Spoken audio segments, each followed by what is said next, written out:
जी, अस्सलाम वालेकुम रहमतुल्लाह। मैं गुलाम मुर्तज़ा ज़फ़र कनाडा से ज़फ़रनामा लेकर हाज़िर हूँ। तो नाज़रीन कराम, आज फिर हालात हाज़रा पर बात करते हैं। तो एक बात का बड़ा चर्चा हो रहा है, जो कि इंडिया ने एक शहरियत का जो अपना कानून बनाया है, CAA जिसको कहते हैं। और ये वो कानून है जिसके तहत इंडिया ने कुछ अक़लीतों को शहरियत देने का जो है ना वो ऐलान किया है। इसको सिटीज़नशिप अमेंडमेंट एक्ट कहते हैं। और इसके ख़िलाफ़ जो मुसलमान तंजीमें हैं, उन्होंने इंडिया में बहुत अपने ख़दशात का इज़हार किया है। और बड़े वहाँ जलसे जुलूस हंगामे हो रहे हैं। और बल्कि जो वहाँ की मुस्लिम लीग है, उन्होंने इसको चैलेंज भी सुप्रीम कोर्ट में कर दिया है और करेंगे। और देखते हैं कि उसका नतीजा क्या निकलता है। मगर इंडिया की गवर्नमेंट ने इस कानून को 12 मार्च से वो लागू कर दिया है, यानी कल से ये नाफिजुल अमल हो गया है। ये कानून है क्या और इसमें क्या कहा गया है, इस पे हम थोड़ी सी बात करते हैं ताकि हमारे नाज़रीन को पता चल जाए कि आखिर ये शोर क्यों है और क्या इंडिया को यह हक़ हासिल था कि वो ऐसे करता, और इसका किसको फ़ायदा पहुंच रहा है, किसको नुकसान पहुंच रहा है, और मुसलमानों को इससे क्या रिजर्वेशंस हैं, मुसलमान क्या कहते हैं कि ये क्यों उनके ख़िलाफ़ कानून जा रहा है।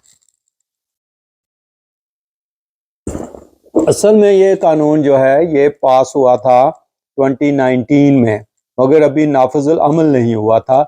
वो कल से जो है वो लागू हो गया है, नाफिजुल अमल हो गया है। इस कानून के तहत जो इंडियन गवर्नमेंट है, उन्होंने ये ऐलान किया है कि वो कुछ अक़लीती लोगों को जो हिंदुस्तान में आए हैं उनको शरीयत दे देगा।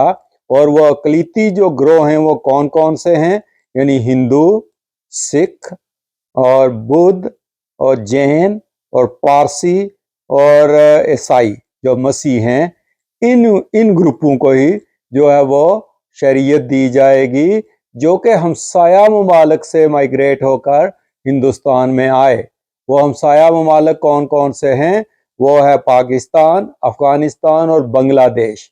यानी ये चीज़ नाजरीन ज़हन में रखें कि उन्होंने पाकिस्तान, अफ़गानिस्तान और बांग्लादेश के अक़लीती ग्रुपों को शरीयत देने का ऐलान किया है। यानी ये बड़ी अजीब बात है कि ना उन्होंने श्रीलंका को शामिल किया, ना नेपाल को शामिल किया और ना बर्मा को शामिल किया, जहाँ के बहुत ज़रूरत थी कि रोहिंग्या लोग जो वहाँ से हिजरत करके बांग्लादेश गए हुए हैं और इंडिया में भी आए हुए हैं, आखिर उनका क्या कसूर है? उनको क्यों नहीं इस लिस्ट में जो है ना वो शामिल किया गया? क्या वो मुसलमान थे इसलिए उनको जो है ना वो नहीं शामिल किया गया?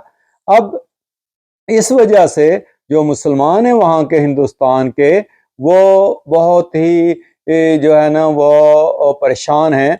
और वो ये कहते हैं कि ये बात जो है ये ठीक नहीं हुई है और हिंदुस्तान ने जो यानी मुसलमानों को तो उसमें शामिल नहीं किया है और जो बाकी अक़लीतें थी उनको शामिल किया है। और ये उस वक़्त किया है जबकि इंडिया के इलेक्शन होने वाले हैं। अब देखा जाए तो मोदी साहब हर वो काम करते हैं कि जो उनको इलेक्शन जीतने में मदद दे। जिस तरह पहले भी उन्होंने मजहबी कार्ड खेला और गुजरात में जो कुछ उन्होंने किया था मुसलमानों के ख़िलाफ़, उसके बाद देखें कि वो वज़ारत उज़्मा की कुर्सी पर पहुंच गए। और फिर उसके बाद अब जो है वो अगर उन्होंने एक तो जैन मंदिर नहीं बल्कि वो जो अयोध्या का मंदिर था, अभी वो मुकम्मल भी नहीं हुआ था, तो अपने वोट कवर करने के लिए, हिंदुओं के वोट कवर करने के लिए उन्होंने उसका इफ्तिताह भी जल्दी में कर दिया। और उसके बाद अब ये जो कानून है इसका नफाज जो है ना, अगर मोदी साहब की नीयत ठीक होती तो ठीक है। अगर किसी वजह से लोग जा रहे हैं या गए हैं वहाँ पाकिस्तान से या बांग्लादेश से या अफ़गानिस्तान से, तो और उनको शरीयत दी जाए, वो भी उन्होंने उन लोगों को देनी है जो कि दिसंबर 2014 से पहले पहले वहाँ जा चुके हैं। बाकियों का जो है ना वो फिर क्या बनेगा, जो उसके बाद लोग गए हैं वो क्या बनेगा? تو ये एक किस्म का सियासी स्टंट ही लगता है। अब देखते हैं कि आगे कोर्ट्स इसका क्या फैसला करती हैं, मगर ठीक है, इनको शरीयत देनी चाहिए थी। जो भी किसी दूसरे मुल्क में जाए पनाह मांगे जाकर और कोई जेन्युइन रीज़न हो उसकी, तो उनको शरीयत दें। जिस तरह हम लोग भी यहाँ कनाडा में आए हैं, या बहुत से लोग हैं जो पाकिस्तान से, बांग्लादेश से, इवन कि हिंदुस्तान से भी आकर यहाँ जो है ना वो पनाह लेते हैं। अमेरिका में लेते हैं, कनाडा में लेते हैं, ऑस्ट्रेलिया में, बरतानिया में, जर्मनी में, तमाम यूरोपियन ममालिक और ये मगरबी दुनिया जो है इनमें आकर पनाह लेते हैं लोग। और जो किसी वजह से तंग आए हुए हों, जिस तरह बहुत से शिया लोग जो पाकिस्तान से आते हैं, आमदी पाकिस्तान से आते हैं, और भी बहुत से हिंदू, सिख, ईसाई जो भी आते हैं किसी भी मुल्क से, उनको पनाह देनी पड़ती है इन मुल्कों को, और देते हैं सारे। यूक्रेन से बहुत दुनिया आई है, शाम से बहुत आए हैं, और इराक से बहुत आए हैं। इसी तरह जहाँ कहीं भी जंग लगती है वहाँ से लोग माइग्रेट होते हैं, दूसरे मुल्कों में जाते हैं। मगर जो मोदी साहब ने कानून बनाया है, ये बिल्कुल एक किस्म का अधूरा कानून है कि इससे हासिल क्या होगा। आपको तो चाहिए था कि आप ऐलान करते कि जिस भी हमसाया मुल्क से जो भी तंग होकर आएगा और उसकी कोई जेन्युइन रीज़न होगी, उसको हम जो है वो पनाह वो दे देंगे। मगर उन्होंने मुसलमानों को तो बिल्कुल उसमें से निकाल दिया। इवन पाकिस्तान से किसने जाकर इंडिया में जो है ना वो अपने सियासी पनाह लेनी थी, मेरा नहीं ख्याल कि कोई जाता।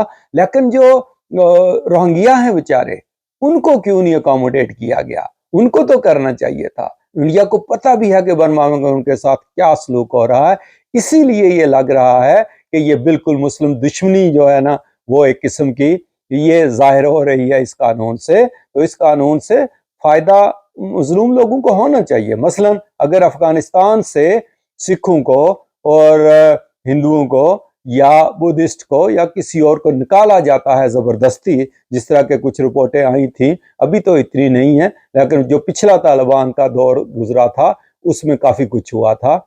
और इसी तरह अगर बांग्लादेश से भी कोई जाता है तो उनको शरीयत अगर देनी है तो फिर सबको दें कि जिनके जेन्युइन केस बनते हैं। तो वो ये कह रहे हैं, मोदी साहब ये कह रहे हैं कि चूंकि ये मुसलमान मुल्क हैं, पाकिस्तान, अफगानिस्तान और बांग्लादेश, इसलिए वहाँ मुसलमानों को क्या तकलीफ है। जबकि तकलीफ तो होगी, बहुत सारों को तकलीफ होती है, तो हो या ना हो, लेकिन आपका कानून क्यों एक तरफा जो है ना वो हुआ है। आपको कहना चाहिए कि जो भी मजलूम किसी जगह से वो तंग होकर अगर आएगा तो उनको पनाह जो है ना वो देनी चाहिए। और ख़ासकर अगर आप बाकियों का ना भी करते तो कम अज़ कम बर्मा के रोहिंग्या का तो ज़रूर ख्याल करना चाहिए था कि अगर कोई रोहिंग्या मुस्लिम भी हिंदुस्तान में आ गया है उससे पहले, तो उसको जो है वो शरीयत दे देनी चाहिए। मगर ये कानून जो है ये सिर्फ 3 मुल्कों के लिए उन्होंने बनाया है कि जो माइग्रेट होकर लोग गए हैं पाकिस्तान से, अफगानिस्तान से या बांग्लादेश से, और वो भी 2024 से पहले, दिसंबर 2024 से पहले वहाँ जा चुके हैं। और उसके बाद जो है वो उन्होंने जो मज़ाहिब शामिल किए हैं उनमें मुसलमान जो है ना वो शामिल वो नहीं है। तो मुसलमान ये कहते हैं कि ये मुसलमानों की एक किस्म की जो है ना वो उनकी अक्सरियत को अक़लियत में बदलने के लिए ये किया जा रहा है।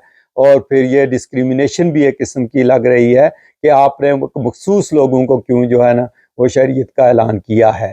तो बहुत से दोस्तों के फ़ोन आए थे कि आप भी इसके बारे में कुछ कहें, तो मैंने सोचा कि चलें हम सफ़रनामा के नाजरीन के लिए ये बता देते हैं कि ये कानून है क्या। मगर ये सब इलेक्शन के स्टंट हैं। जो ही इलेक्शन करीब आता है सब इसी तरह करते हैं सियासतदान, और मोदी साहब ने भी वही पत्ता जो है ना वो खेला है, जो कि वो खेल कर पिछली 2 दफ़ा जो है ना वो जीत चुके हैं, और अब तीसरी दफ़ा भी उनका कोई रास्ता रोकने वाला वो नहीं होगा। वो बड़ी भारी अक्सरियत से जीत जाएंगे, क्योंकि ये जो मजहबी कार्ड है ये एक ऐसा कार्ड है कि जो खेलते हैं सारे। ये अलग बात है कि पाकिस्तान में अक़लियतों को दबाने के लिए ये मजहबी कार्ड खेला जाता है, मगर ये मजहबी कार्ड इलेक्शन में नहीं चलता पाकिस्तान में। ये बात जो है ना बड़ी वाज़िया है। मगर हिंदुस्तान में ये मजहबी कार्ड बड़ा चल रहा है और मोदी साहब के हक़ में बोल रहा है। तो अगर आपको ज़फ़रनामा के प्रोग्राम पसंद आते हैं تو اس کو ضرور سبسکرائب کیجیے.